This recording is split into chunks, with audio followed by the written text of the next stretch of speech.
Je vous souhaite la bienvenue dans les Sentiers du Bien-être. Je suis Amandine, éducatrice sportive et naturopathe spécialisée en micronutrition et je vous embarque avec moi pour de petites balades à la découverte de tous ces sentiers qui vous mèneront, je l'espère, vers plus de bien-être, une meilleure santé et tout ce qui pourrait potentiellement vous aider à vous sentir bien dans votre tête, dans votre assiette et dans vos baskets. Si ce podcast vous plaît, n'hésitez pas à lui laisser une petite note de votre choix et à me faire part de vos commentaires et de vos questions ou d'idées de sujets à aborder. Je serai ravie de vous lire.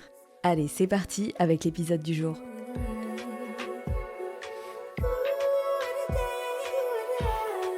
Hello, comment allez-vous ? J'espère que vous passez un bel été et je suis ravie de vous accompagner aujourd'hui avec ce nouvel épisode qui s'annonce bien fourni parce qu'on va parler d'un aliment encore sujet à beaucoup de confusion et sur lequel les idées reçues sont plus coriaces que des punaises de lit. Il s'agit, roulement de tambour, du soja. Perturbateur endocrinien, responsable de déforestation, mauvais pour la thyroïde, on peut dire que le soja génère des inquiétudes et des précautions sans commune mesure avec le reste des aliments qui abondent dans nos rayons de supermarché et qu'on met dans notre assiette et dans notre bouche sans sourciller. Alors, est-ce que ces inquiétudes sont légitimes ? Est-ce qu'il vaut mieux limiter, voire carrément éviter de consommer du soja pour notre santé et pour l'environnement ? C'est ce qu'on va voir dans cet épisode qui, je l'espère, va mettre au clair toutes vos interrogations sur le sujet. Et puis aussi celles de votre entourage si jamais par exemple vous êtes végé et que vous savez pas trop quoi répondre quand on vous dit que le soja contient des hormones, qu'il fait pousser des nichons au mec ou qu'il est mauvais pour la planète et pour la santé. Alors, pour commencer, un peu d'histoire s'impose. Bon, comme d'habitude, je vais faire au maximum pour pas vous endormir et rendre le sujet le plus digeste possible pour vous. Donc ne vous inquiétez pas, je vais pas vous faire une thèse de 4 heures sur l'histoire du soja, mais quelques informations clés sur ses origines et sa consommation humaine sont toujours utiles pour jeter les bases du sujet. Et la présence de soja dans l'alimentation des humains, elle ne date pas d'hier. Les premières traces de sa culture et de sa consommation remontent à environ 3000 ans avant Jésus-Christ. Et à l'époque, en Chine, il était une source importante de protéines végétales. Il s'est ensuite diffusé en Asie de l'Est et du Sud-Est, où le soja a été transformé sous des formes qu'on connaît aujourd'hui, comme le tofu, le miso, la sauce soja et le tempeh, pour faire son entrée en Occident à partir du 19e siècle et du début du 20e siècle. Et c'est au milieu du 20e siècle que l'industrie de l'élevage a commencé à l'utiliser en masse pour nourrir le bétail, quand les recherches nutritionnelles ont mis en évidence les avantages du soja comme source de protéines pour les animaux, en plus d'être économiquement très avantageuse. C'est d'ailleurs à cette période, dans les années 40-50, qu'ont eu lieu les premiers constats de l'activité estrogénique des isoflavones qui ont mené aux préoccupations sur les effets hormonaux que pourrait engendrer la consommation de soja. À cette époque, ce sont des problèmes de fertilité des moutons qui broutaient sur des terrains riches en trèfle souterrain qui ont éveillé l'attention des éleveurs et des scientifiques. En effet, le trèfle souterrain est très riche en isoflavones, des composés phytochimiques de la classe des flavonoïdes dont la structure chimique est similaire à celle des œstrogènes et dont le soja est particulièrement riche. Donc au vu des effets des isoflavones sur les moutons, il y a de quoi se poser des questions sur ceux potentiellement exercés sur l'humain. Alors, pour comprendre un peu plus comment ça marche, on va voir un peu plus en détail ce que sont les fameux phytoœstrogènes que sont les isoflavones. Les phytoœstrogènes, c'est un terme qui porte énormément à confusion parce que si on s'arrête à leur nom, on peut vite imaginer que ce sont des hormones. Et que du coup, quand on mange des phytoœstrogènes, on mange des hormones. Alors que non. Les phytoœstrogènes, c'est une famille de composés phytochimiques dont la structure chimique est similaire à des œstrogènes humains. Ça n'en est pas pour autant des hormones, mais cette similarité de structure permet à ces composés phytochimiques d'agir sur les récepteurs à œstrogènes du corps humain, particulièrement présents dans les tissus des organes reproducteurs, comme l'utérus, les ovaires et les testicules en quantité plus faible, dans les glandes mammaires, mais aussi le cerveau, les os, le cœur et les vaisseaux sanguins, et même le tissu adipeux, nos petites cellules de gras. Petite parenthèse, ce que je viens de dire là, c'est une information importante sur laquelle je reviendrai dans un futur épisode sur la ménopause, sujet que j'ai prévu d'aborder en détail à partir de la rentrée. Bref, ces récepteurs à œstrogènes, on peut les imaginer comme des petites serrures dans le noyau de nos cellules et aussi sur leur membrane, mais en quantité moins importante, sur lesquelles les clés, les œstrogènes, vont activer ou réguler la transcription de gènes spécifiques de notre ADN pour effectuer diverses fonctions dans notre corps comme la régulation du cycle menstruel, la maturation des ovocytes et l'ovulation, mais aussi la modulation de l'humeur, de la cognition, la protection de nos neurones, le maintien de la densité osseuse, le métabolisme lipidique. Bref, ces petites clés et leurs serrures que sont les œstrogènes et leurs récepteurs régulent un paquet de fonctions dans notre corps et notre cerveau. Alors du coup, si les phytoœstrogènes du soja sont capables de jouer ce rôle de clé, c'est quand même un peu préoccupant pour notre équilibre hormonal. Sauf qu'en fait, il y a une différence énorme entre nos œstrogènes et les phytoœstrogènes du soja.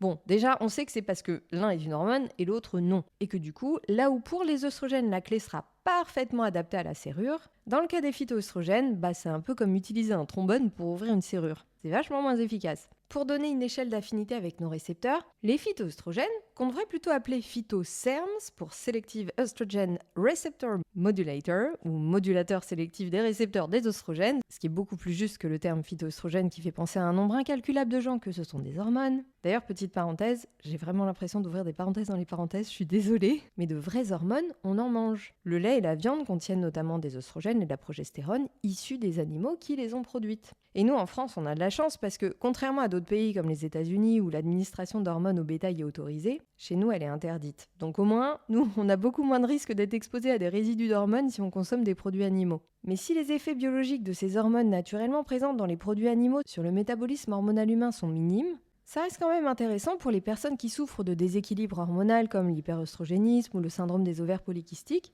de surveiller leur consommation de viande et de lait tout autant, sinon plus, que leur consommation de soja. Voilà, ça c'est dit, je vais refermer mes parenthèses dans mes parenthèses, et j'en étais où moi du coup ? Ah oui, les effets des phytoSERMs sur les récepteurs à estrogènes. Donc je rappelle, phytoSERMs, c'est le nom le plus juste pour remplacer les phytoœstrogènes que sont les isoflavones du soja. Bon, j'espère que vous gardez le fil. Donc ces phytoSERMs, ils ont une affinité de 100 à 1000 fois moindre pour les récepteurs alpha des oestrogènes comparé à l'estradiol, l'hormone estrogène la plus puissante chez les humains, et 10 à 100 fois moindre pour les récepteurs bêta.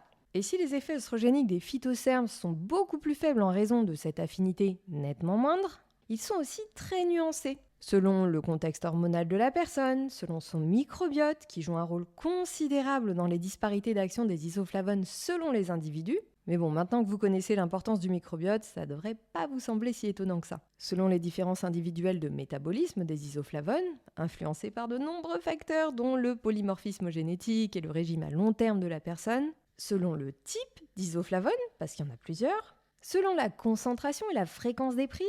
Et puis, les effets, ils sont parfois agonistes, dits œstrogéniques, et parfois antagonistes, qui inhibent l'action œstrogénique. Bref, c'est beaucoup plus complexe que la caricature simpliste qu'on fait souvent des phytoœstrogènes et de leurs effets sur le corps humain. Effets œstrogéniques qui sont aussi bien différents de ceux observés sur les modèles animaux, parce que ces derniers métabolisent différemment les isoflavones selon les espèces et que les concentrations et les durées d'exposition varient fortement d'une étude à l'autre par rapport à la consommation humaine de soja. Pareil pour les études in vitro. Et en plus, il y a aussi une énorme différence entre l'administration d'isoflavones isolés, comme c'est généralement le cas dans les études, et la consommation de soja ou d'aliments à base de soja qui contiennent bien d'autres composants, des fibres, des protéines, des lipides, des vitamines, des minéraux, et dont le mode de préparation et de culture influence grandement les effets de leurs isoflavones. Du coup, ça rend la compréhension des effets du soja sacrément compliquée, ce qui a mené à des recommandations de précaution difficiles à appliquer concrètement, on va voir ça juste après, et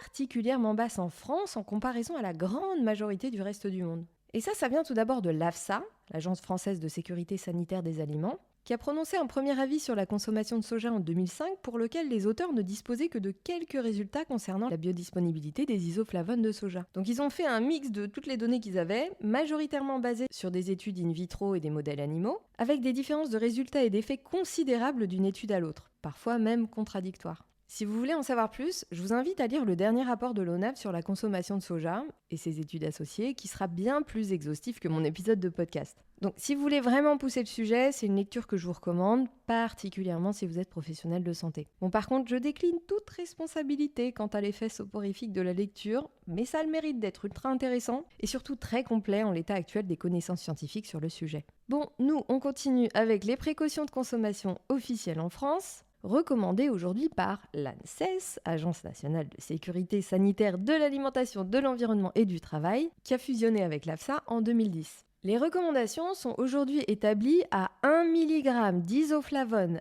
aglycone par kilo de poids de corps par jour, ce qui est sacrément flou compte tenu des grandes variabilités de concentration en isoflavone des aliments à base de soja et des différences de métabolisme individuel de ces isoflavones. Mais pour faire une moyenne générale, ça correspond à une portion de produits à base de soja par jour, ce qui est aussi assez flou en fait, mais vous pourrez avoir une idée des quantités correspondantes à ces portions selon les aliments en page 51 du rapport de l'ONAV.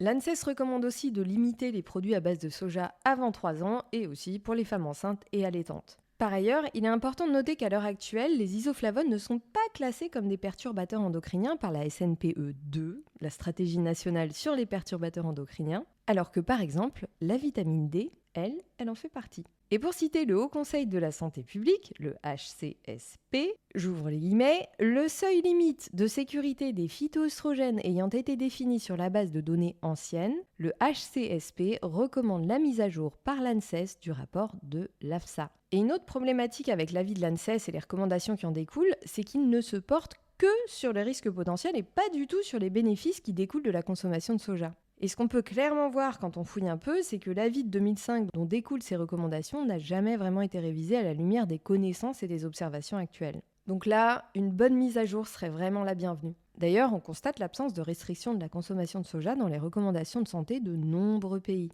Parce que concrètement, ce que les différentes études menées sur les humains font ressortir aujourd'hui, c'est que la consommation de soja ne comporte pas de risque, quel que soit le contexte. Santé, cancer du sein, etc. Et que certains individus semblent même tirer des bénéfices de cette consommation. Bénéfices qui sont soit liés au soja en lui-même, soit liés aux aliments qui le remplacent. Ça, ce sont les données humaines, concrètes, dont on dispose aujourd'hui. Et ces données-là, elles montrent l'innocuité du soja pour une consommation qui va jusqu'à 100 mg d'isoflavone, l'équivalent de 4 portions de soja, par jour pour l'adulte, et 50 mg d'isoflavone par jour pour l'enfant. Donc on peut dépasser le principe de précaution très frileux recommandé par l'ANSES sans aucun souci. Et pourquoi pas un seuil plus élevé d'ailleurs ?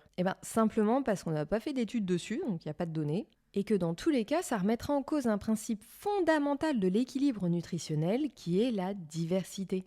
Les seuls cas où le soja est à proscrire, c'est pour les bébés qui souffrent d'une hypothyroïdie congénitale, ou, ça c'est logique, en cas d'allergie. D'ailleurs, en termes d'allergie, si certaines personnes sont bel et bien allergiques au soja, qui est un allergène, il arrive quand même bien loin derrière les allergènes majeurs que sont les arachides, le lait de vache, les œufs, les noix ou encore le poisson et les crustacés. Et concernant l'allergie au soja, elle se manifeste surtout chez les nourrissons et les jeunes enfants et elle disparaît souvent à l'âge adulte. Et hors allergie avérée, donc avec des symptômes allergiques et sur confirmation d'un ou d'une allergologue, il n'y a pas besoin d'éviter de consommer du soja. Ce que malheureusement beaucoup de personnes font sans aucune raison, un peu comme le gluten, mais ça c'est un autre sujet. Voilà pour la mise au clair sur le statut du soja et les recommandations officielles.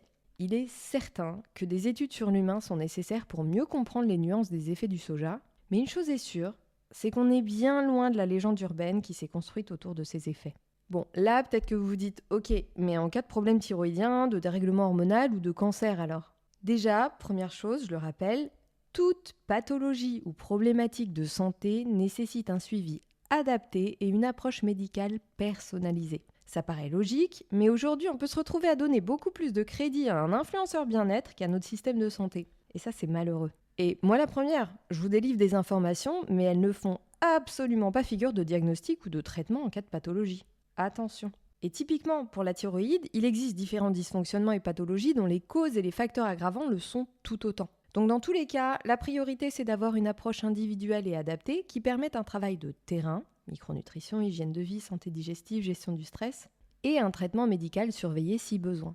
Pour les effets du soja sur la thyroïde. Alors le soja, il fait partie des aliments dits goitrogènes. Ça veut dire que certains composants peuvent interagir avec la production d'hormones thyroïdiennes. Dans le cas du soja, ce sont les isoflavones, génistéine et dadzéine qui ont ces propriétés. Donc on peut s'inquiéter des effets antithyroïdiens des isoflavones de soja, particulièrement en cas de dysfonctionnement thyroïdien. Sauf que, dans les faits, sur les humains, ces effets antithyroïdiens n'ont été observés que en cas de carence en iode. Et encore une fois, les études ne rapportent pas d'effets négatifs de la consommation de soja sur la thyroïde. Mais par contre, une consommation suffisante en iode est absolument indispensable, qu'on mange du soja ou non d'ailleurs.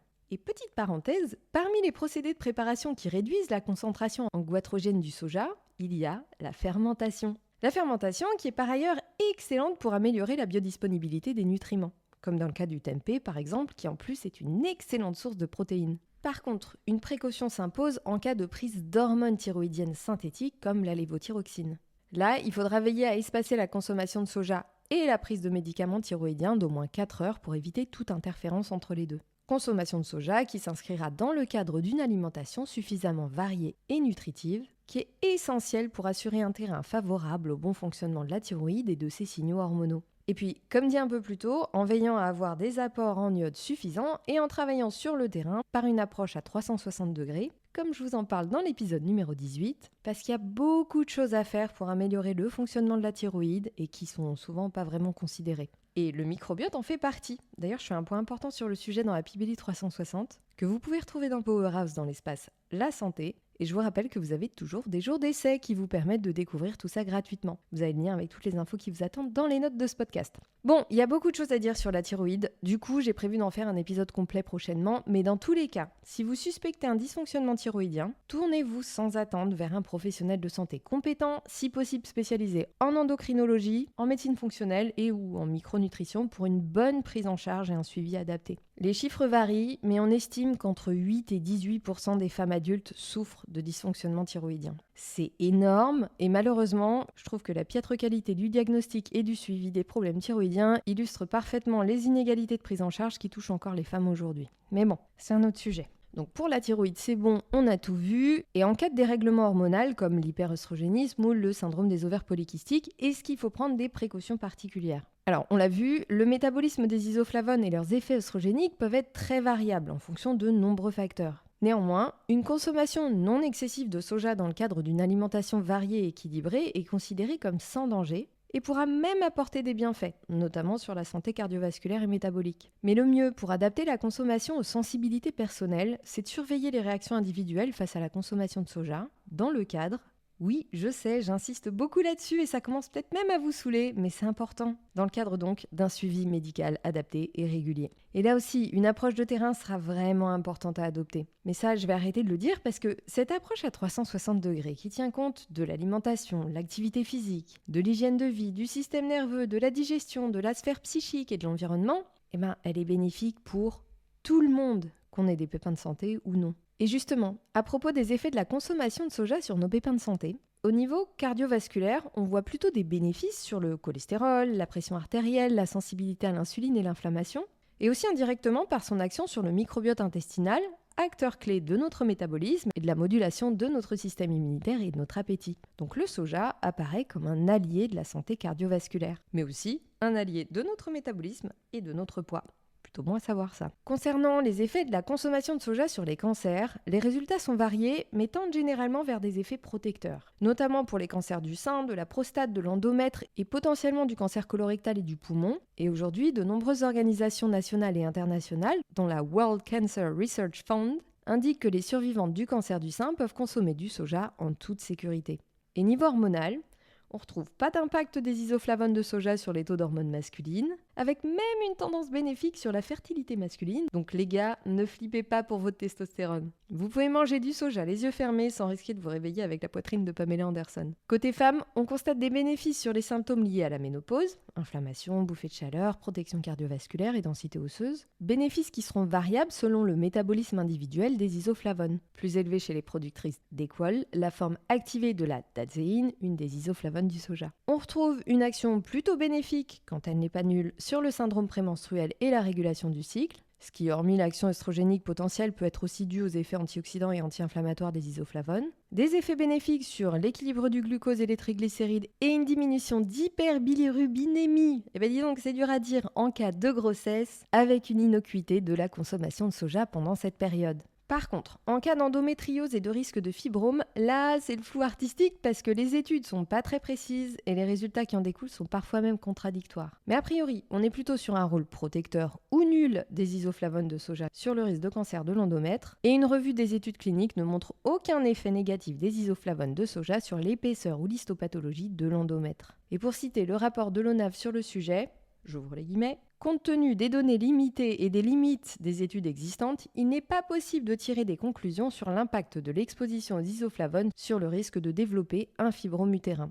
Je referme les guillemets. Donc en gros, il faudrait des études dignes de ce nom pour obtenir des résultats concrets et précis sur le sujet. Mais bon, comme c'est un truc de nana, ça sera sûrement pour quand les poules auront des dents. Et pour les enfants et les adolescents, pas de problème avec la consommation de soja et potentiellement des effets protecteurs sur les cancers hormonodépendants à l'âge adulte.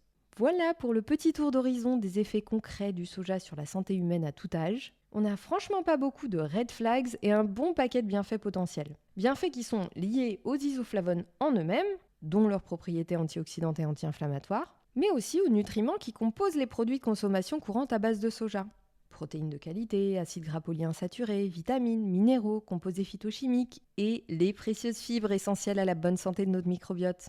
Et des effets bénéfiques qui sont aussi liés aux aliments que la consommation de produits à base de soja peuvent remplacer, notamment la viande rouge et les produits carnés. Donc ça serait pas mal que dans son prochain rapport sur la consommation de soja, l'ANSES mentionne aussi les bienfaits de sa consommation. Parce que cette omission actuelle, qui du coup ne met en avant que les risques potentiels, combinée à des recommandations de consommation parmi les plus basses et restrictives du monde, ça entretient encore la méfiance et parfois même la diabolisation à l'égard du soja. Et c'est bien dommage. Alors pour conclure sur le sujet, je vais citer la conclusion du rapport de l'ONAV. On rouvre les guillemets. L'innocuité de la consommation du soja à tous les stades de la vie constatée par une consommation ancienne et confirmée par les études, tant observationnelles qu'interventionnelles. Les effets positifs d'une consommation de soja semblent plutôt porter sur les cancers hormonodépendants. Les effets positifs au niveau cardiovasculaire peuvent s'expliquer à la fois par la nature antioxydante des isoflavones et par le remplacement de la viande par le soja. Comme souvent dans les études nutritionnelles, il est difficile d'établir un lien de causalité sur un seul aliment. Je referme les guillemets. Et ça, cette dernière phrase, elle est hyper importante à garder en tête. Considérer notre alimentation dans son ensemble, en incluant aussi tous les autres facteurs qui influencent notre santé. Ça évitera de diaboliser un composant isolé présent dans un aliment ou dans une classe d'aliments pour créer des peurs alimentaires à marcher sur la tête. Et il y en a un sacré paquet qui ont été créés. Pour ça, on remerciera les influenceurs et pseudo-spécialistes de la nutrition qui apportent une contribution bien généreuse à ce paquet de bullshit sur les réseaux sociaux. Voilà, ça c'était vraiment le plus gros du sujet que je voulais aborder avec vous aujourd'hui pour démêler au mieux le vrai du faux sur les effets du soja sur la santé humaine. Mais avant de vous laisser, on va rapidement aborder certaines autres idées reçues sur le soja et on commence avec la classique, les mangeurs de soja causent la déforestation. Alors cette idée reçue que certaines personnes balancent allègrement à la face des mangeurs de tofu est une grosse blague. Parce que, dans les faits, seulement 19,2% de la production globale de soja est destinée à l'alimentation humaine. L'élevage du bétail, lui, il en consomme 77%. Et la déforestation de l'Amazonie brésilienne est causée à hauteur de 63% par les pâturages. Et on peut dire qu'une personne qui mange de la viande consomme indirectement davantage de soja qu'une personne qui n'en mange pas, avec une équivalence de 61 kg de soja par an en moyenne pour les personnes consommatrices de viande, contre 32 kg par an pour les plus gros consommateurs de soja mangeurs de tofu. Voilà pour la première idée reçue. On continue avec les OGM.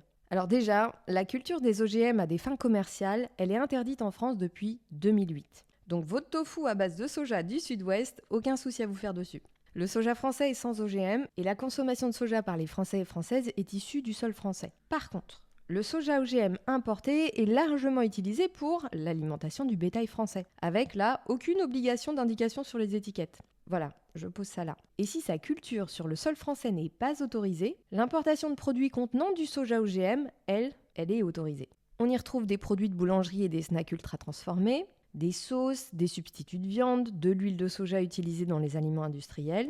Alors, les produits alimentaires qui contiennent plus de 0,9% d'OGM doivent être étiquetés. Donc, jetez un petit coup d'œil aux étiquettes des aliments que vous achetez si vous avez un doute. Par contre, aujourd'hui, il n'y a pas de risque démontré sur la santé concernant la consommation de soja OGM.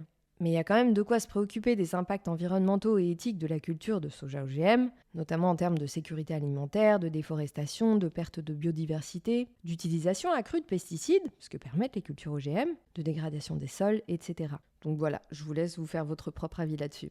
Et nous, pour finir, une dernière idée reçue, qui n'en est pas vraiment une, les produits transformés à base de soja sont mauvais pour la santé. Alors là, c'est plus nuancé parce que ça dépend des produits. Puis en plus, ça dépend en quelle quantité on les consomme. Les produits modérément transformés, comme le tofu, le tempeh, le tamari, le miso, les yaourts et les laits de soja, sont excellents d'un point de vue nutritionnel. Mais certaines préparations seront nettement moins intéressantes et parfois truffées d'additifs comme les produits industriels à base de soja, les simili charcuteries, les crèmes dessert et autres produits ultra transformés.